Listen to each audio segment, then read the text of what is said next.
Nobody talks about the part where you did everything right. You didn't skip class. You didn't waste time.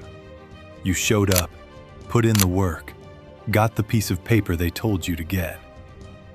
And then you entered the real world, and something felt off. Not dramatically off, not a crisis, just quietly, persistently off.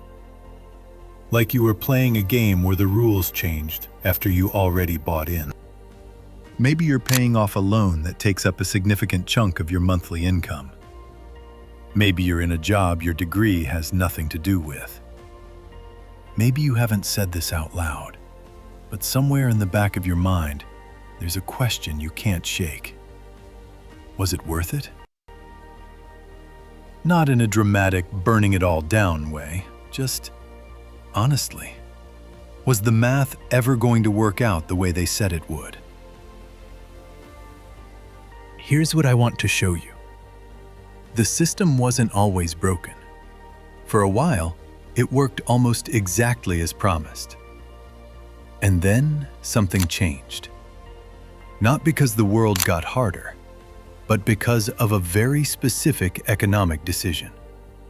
One that created a chain reaction most people are still living inside.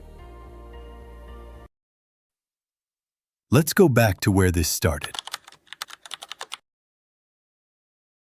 For most of the 20th century, a degree was genuinely rare. Not rare like a luxury item. Rare like most people just didn't have one, which meant it carried weight. When a hiring manager saw a degree on a resume back then, it told them something real. This person stayed committed to something difficult for 4 years. They have specialized knowledge. They're probably disciplined. That was the signal. And because the signal was rare, it opened doors. Stable careers, predictable income, a genuine path into the middle class. The formula was almost embarrassingly simple. Study hard, go to college, build a life. And for a full generation, it worked. But here's the thing about systems built on scarcity. They behave very differently when the scarcity disappears. And in the 1970s and 80s, something quietly shifted. Something that set off a chain reaction nobody fully saw coming.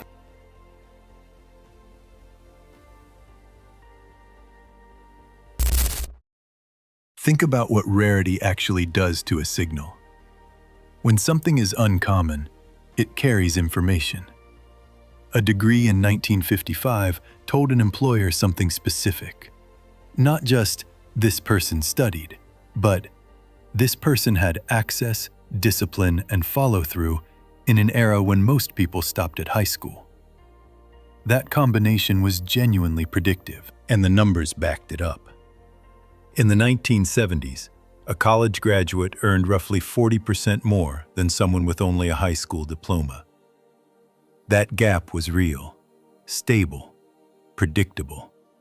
Enough to justify 4 years of your life and whatever tuition cost back then, which, adjusted for inflation, was a fraction of what it costs today. A degree wasn't a gamble. It was closer to a contract. Show up, do the work, get the credential, and the market will meet you on the other side. That contract doesn't exist anymore. But nobody officially canceled it. They just stopped honoring it and kept selling it anyway.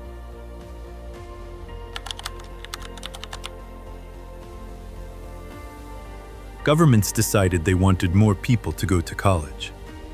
The intention was genuinely good. Expand access, give more people a shot. So they did something logical. They made student loans widely available. Backed by the government, easy to get, available to almost anyone. What they accidentally created was something economists sometimes call a perverse incentive. But honestly, it's easier to just call it what it was: an infinite money glitch. Think about it from a university's perspective. If students can always get a loan, then students can always pay.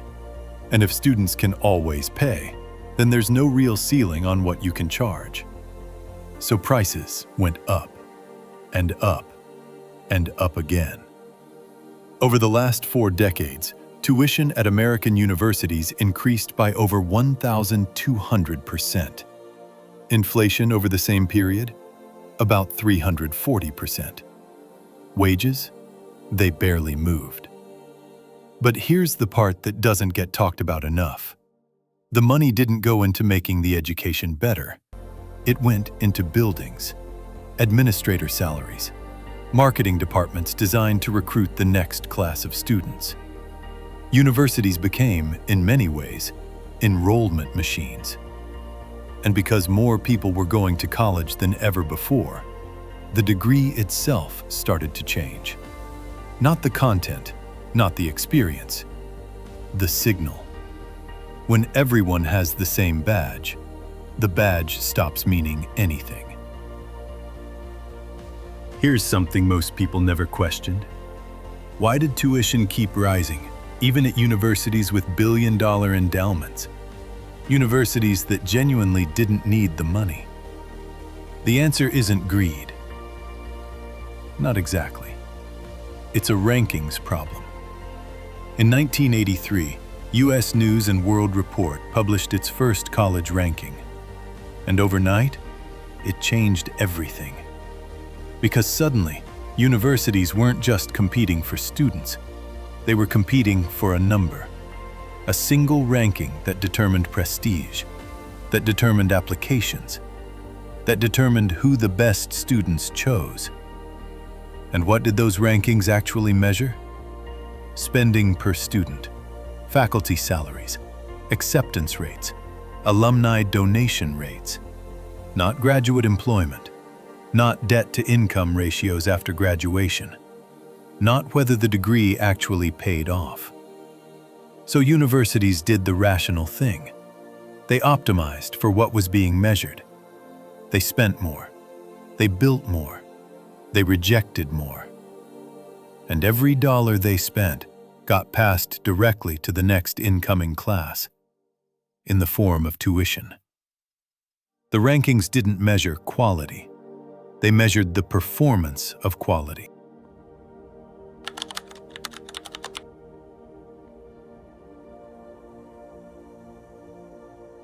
When the degree became common, employers had a problem. Suddenly, everyone applying had one, so it stopped filtering anyone out. So they adjusted. Jobs that used to require a high school diploma started requiring a bachelor's. Jobs that used to require a bachelor's started preferring a master's. Not because the work changed, because the applicant pool did. Economists call this credential inflation. More education, same job, same pay. And if you're in your late 20s or early 30s right now, there's a real chance this is exactly where you ended up. Doing work that has nothing to do with what you spent 4 years studying. In a role that didn't require a degree in the first place. But you needed the degree to get past the filter. So you got the degree. And the debt that came with it. And this is where it gets interesting. Because the debt doesn't just affect your bank account. It affects your behavior. A person with no debt has options. They can quit a bad job, take a pay cut to do something that matters to them, move cities, start something small, take a risk. A person with a large monthly loan payment doesn't have the same options. They need the next paycheck.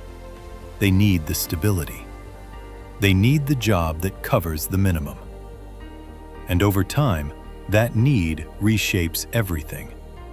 Career decisions get made not based on opportunity, but on obligation.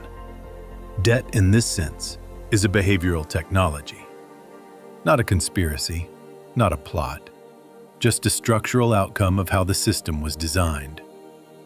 Predictable people are easier to plan around. Predictable people stay in roles longer. Predictable people don't make waves. And a system built on institutional stability functions best when the people inside it stay predictable. The anchor isn't dramatic. It's not a locked door or a visible cage. It's just a number, every month, on the same day, for years. So what do you actually do with this? The honest answer is, the map has changed. The degree was always a signal, and signals don't die, they just get replaced. The question employers are asking is shifting. Not did you go, but can you do it? Proof has started to matter more than credentials. If you did everything right and still feel behind, it's not because you failed the system. It's because you followed a map that was already being redrawn while you were walking. That's not a reason to be angry. It's a reason to update. You weren't lazy. You weren't naive. Knowing that doesn't rewind anything, but it does change what you do next. Welcome to the Implicit Archives. If this helped you see the terrain a little more clearly, leave a like. And if you're ready to navigate the new map, subscribe. We have a lot more to uncover.